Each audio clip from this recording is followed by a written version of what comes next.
कुत्ते ने काट लिया। अब घरेलू कुत्ता काटे तो कोई दिक्कत नहीं है, लेकिन पागल कुत्ता काट ले तो समस्या। सड़क वाला कुत्ता काट ले तो आप जानते हैं नहीं कि उसको इंजेक्शन दिए हुए हैं नहीं दिए हुए, और उसने काट लिया, तो अब आप डॉक्टर के पास जाएंगे तो फिर वो 14 इंजेक्शन लगाएगा, और वो भी पेट में लगाता है, और इतना पेन होता है, इतना तकलीफ देता है, खर्चा उसमें हो जाता है कम से कम 50,000 तक। कई बार गरीब आदमी के पास वो भी नहीं है, तो एक मेडिसिन उसकी भी मैं आपको बता देता हूँ, वो भी आप अपने घर में रखिए। कुत्ता कभी भी काटे, पागल से पागल कुत्ता काटे, घबराइए मत, चिंता मत करिए, बिल्कुल ठीक होगा वो आदमी।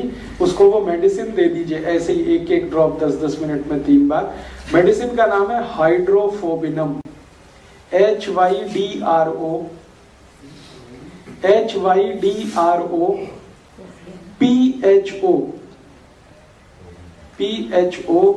BINUM, हाइड्रोफोबिनम, BINUM, B for Bombay, B for boy. Hydrophobia होता है ना, उसी से बना हाइड्रोफोबिनम।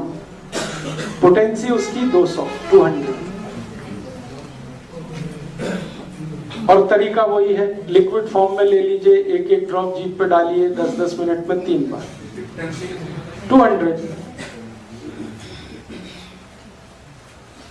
कितना भी पागल कुत्ता काटे, बिल्कुल आप उसको बिंदास दे दीजिए और भूल जाइए। फिर मन में ये मत रखिए कि इंजेक्शन लगवाए। ये दवा 2 ही चीजों से इसको बचाना है, एक तो सूरज की धूप से और रेफ्रिजरेटर से। हाइड्रोफोबिनम है, पागल कुत्ता काट लेगा तब आप उसके लिए यूज करें। कोई दूसरा है तब तो चिंता ही मत करिए, फिर क्या दिक्कत है। रेबीज जो होता है वो सिर्फ पागल कुत्ते के काटने पे ही होता है। अगर सेंसिबल कुत्ता है तो कितना भी काटेगा नहीं होगा, लेकिन हमारे मन में वहम ऐसा बैठा हुआ है, डर ऐसा बैठा हुआ है कि कई बार वो आदमी रेबीज से नहीं मरता, वो वहम से मर जाता है। हाँ, उस समय तो कुछ करना ही नहीं है, थोड़ा हल्दी लगा दीजिए बस। स्ट्रे डॉग काट दिया है तो आप अपने मन का वहम दूर करने के लिए ये दवा दे सकते हैं, लेकिन मेरा ये कहना है कि उससे कुछ नहीं होता। स्ट्रे डॉग काट लेगा, अगर वो पागल नहीं है तो पेशेंट को कुछ नहीं होता, वो हमारे मन का वहम है जिसमें हम परेशान रहते हैं। और कुछ डर डॉक्टरों ने बिठा रखा है कि इंजेक्शन तो लेना ही पड़ेगा, तो ऐसा तो करना ही पड़ेगा। अपने बॉडी में थोड़े बहुत रेजिस्टेंस सबके पास है।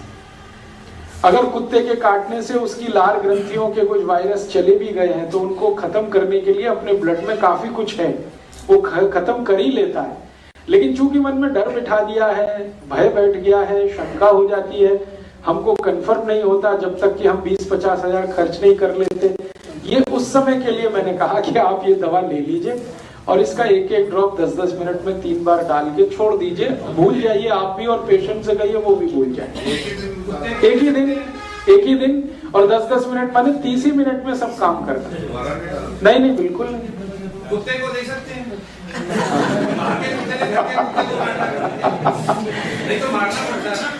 देखिए, अगर कुत्ते को कुत्ते ने काटा है तो उसके लिए तो इसकी जरूरत ही नहीं। मैं दूसरा, क्योंकि कुत्ता जो है ना आपसे ज्यादा रेजिस्टेंस वाला है, उसके लिए तो इतना ही करिए कि दूध पिला दीजिए हल्दी डाल के। आपके घर के कुत्ते को बाहर के कुत्ते ने काट लिया तो आपके घर के कुत्ते को दूध तो आप पिलाते हैं, बस उसमें थोड़ी हल्दी डाल दीजिए और लगातार 3-4 दिन डाल दीजिए, उतने में ही वो अपनी जान बचा लेगा। जिस बच्चे ने उनकी घर का कुत्ता ही के लिए दंड लगा देंगे, उसमें हल्दी लगा दो। हाँ, खाली हल्दी लगा दीजिए। जैसे घर के कुत्ते के दांत कई बार जाने अनजाने, कुत्ता बहुत समझदार जानवर है, हमसे ज्यादा समझदार है। हाँ, लेकिन कई बार ऐसा होता है कि वो घर के बच्चों के साथ खेल कूद कर रहा है और गलती से उसका कोई दांत लग गया, तो तुरंत आप इतना ही करिए कि जहां दांत लग गया है वहां थोड़ा बहुत ब्लड आएगा, वहां हल्दी लगा दीजिए, बस खत्म हो गई बात। कई बार साबुन से धो दिया जाए। साबुन से बिल्कुल मत धोइए, साबुन प्रॉब्लम करेगा, क्योंकि साबुन से धोएंगे तो जरूर उसमें सूजन आ जाएगी और पक जाएगा। साबुन क्या है वो जान लीजिए, कास्टिक सोडा, सोडियम हाइड्रोक्साइड, ये बहुत तेज रिएक्ट करता है। ओपन वुंड जो होती है, खुली हुई चोट, उसमें गलती से भी साबुन अप्लाई मत करिए। आपके घर में बहुत अच्छा है antibiotic, anti tetanic, anti pyretic, anti inflammatory हल्दी लगा दीजिए, थोड़ी देर, खत्म बात। लोग लाल मिर्च लगाते हैं। लाल मिर्च मत लगाइए क्योंकि बहुत जलन होती है, बहुत जलन होती है। लाल मिर्च कर सकते हैं लेकिन जलन इतनी होती है कि पेशेंट बेचारा चिल्लाना शुरू कर देते। उससे ज्यादा सूदिंग इफेक्ट है हल्दी के, आप उसे यूज करिए। अब और एक बात पे आगे बढ़ते हैं। बंदर के लिए भी कर लीजिए। बंदर के काटने से आज तक तो कोई मरा नहीं दुनिया, क्योंकि बंदर शाकाहारी जीव है।